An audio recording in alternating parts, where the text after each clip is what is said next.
Je dirais que c'est une satisfaction. Nous avons bien débuté la rentrée, les étudiants sont venus. Et là, on ne peut pas encore parler d'effectifs parce que les inscriptions se poursuivent et nous sommes encore ouverts pour toute personne qui veut encore s'inscrire à l'IFAP. Déjà, dès le matin, il y a une affluence des étudiants qui sont venus et les gens sont venus demander des renseignements. Il y a certains qui sont en train d'être dirigés par rapport à leur cursus. Vous savez, les étudiants ne savent pas comment se focaliser dans un domaine précis de leur formation. Donc, nous essayons aussi de les accompagner, de donner des conseils pour qu'ils puissent bien choisir le domaine qui vont bénéficier dans le futur.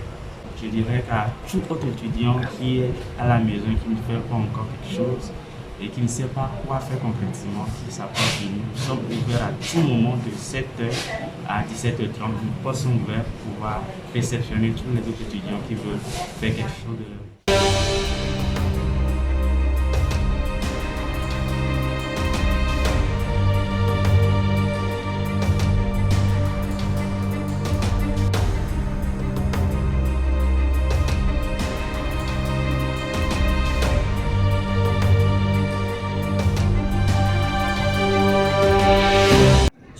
Chavassou Belinda. Je suis étudiante en secrétariat médical à IFAP. J'ai opté à la deuxième rentrée à IFAP pour atteindre mon objectif. À IFAP ici, c'est le meilleur des meilleurs. Je suis là pour travailler et mon objectif c'est de devenir une déléguée médicale. Ma grande sœur a fréquenté à IFAP. Elle est devenue assistante médicale. Grâce à IFAP, elle est devenue ce qu'il est. Et elle est fière d'être une assistante médicale. Donc, elle m'a conseillé aussi de venir ici pour atteindre mon objectif. Oui, c'est à cause de ma grande sœur que j'ai choisi IFAP.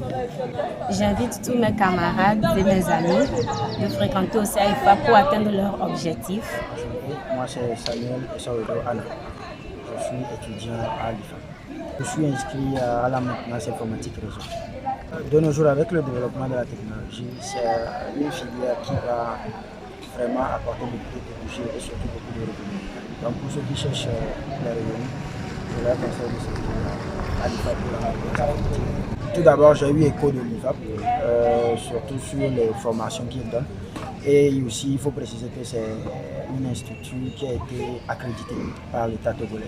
Et donc, disons que les diplômes sont reconnus par le ministère de l'Enseignement de l'État togolais. Et aussi, il faut aussi dire qu'ils ont un cadre professionnel très adéquat pour toute personne qui aimerait suivre quelle qu'en soit la formation. Et personnellement, moi, j'ai choisi la maintenance informatique parce que j'ai eu écho d'un ami qui a aussi fait la même institut, qui a fait l'IFAP, et j'ai vu comment est-ce que les choses se sont passées du début de la formation jusqu'à la remise des diplômes, ce qui m'a donné un engouement à pouvoir moi aussi m'inscrire. De nos jours, la recherche de l'emploi est compliquée au Togo. Le taux de chômage évolue et augmente chaque année. Ce que je vais conseiller à mes jeunes, c'est de ne pas rester à la maison sans rien faire. Même après avoir eu une licence en quoi que ce soit, il faut forcément continuer par étudier et faire une formation professionnelle. C'est pourquoi on appelle formation professionnelle. Parce qu'aussitôt fini, il y a de fortes chances que tu puisses acquérir un emploi, quel qu'en soit le salaire, déjà pour un début. Au moins tu te lances dans le domaine professionnel et commencer par travailler.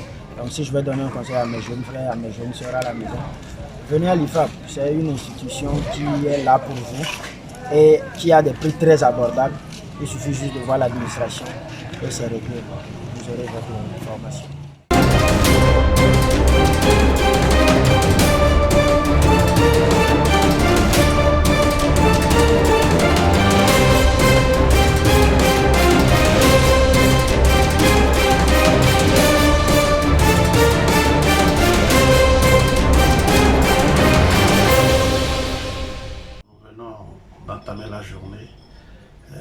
janvier 2024. Pour l'instant, nous ne pouvons rien dire. La journée vient de commencer. Nous espérons que ça doit toujours aussi aller dans les bonnes conditions. Le premier jour, suite étant donné que c'est une formation continue, pour l'heure, nous ne pouvons pas encore estimer un effectif normal. Donc nous remercions quand même Dieu. Ça vient déjà.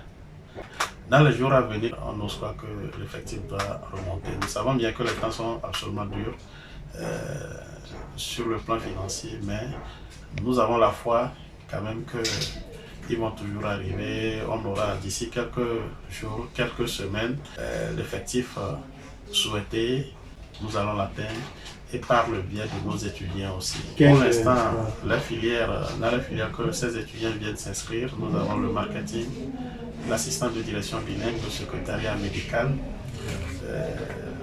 l'infographie multimédia, la maintenance, l'électricité, plomberie, transport logistique, le secrétariat bureautique. Donc pour les innovations, je reste d'abord silencieux. Nous savons quand même que d'ici peu, nous aurons encore un atelier de formation vers le mois de mai ajouté. C'est-à-dire que cet atelier vient maintenant encore renforcer pour les filières, les techniciens en maintenance et réseau. Donc en mai, nous l'organisons en début mai, qui prend fin vers le mois de juin. Mais pour les innovations de filière, nous restons d'abord silencieux. Oui, la surprise attend les apprenants. Et on ne peut pas aussi se lever rapidement seulement pour faire asseoir des filières. Il faut aussi rapidement essayer de voir les autorités compétentes, le cabinet qui chapeaute la formation professionnelle.